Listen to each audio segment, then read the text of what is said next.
Parents will soon have a chance to let North Carolina leaders know how they feel about public high school athletes profiting from their name, image, and likeness.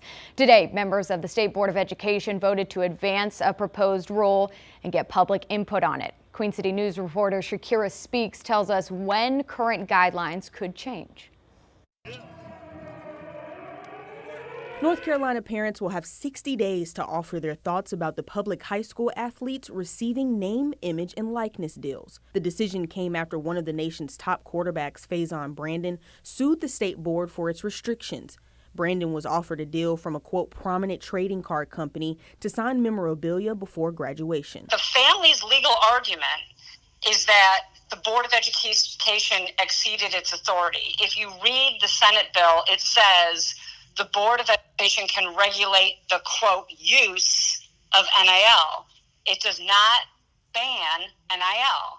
So you should regulate NIL use, not prohibit NIL altogether. On Wednesday, leaders reviewed a proposal that would lift those restrictions and allow public school athletes to cash in beginning July 1st, 2025. The rule addresses certain provisions that are required to be in any contract into which the student enters. The agreement cannot condition compensation on the quality of the student's academic performance. Paragraph C includes 2 steps that a student must take before entering an NIL agreement. That includes providing a copy of the agreement to the head coach of any sport in which the student participates. The rule change would permit public appearances or commercials, autograph signings, and advertise on social media.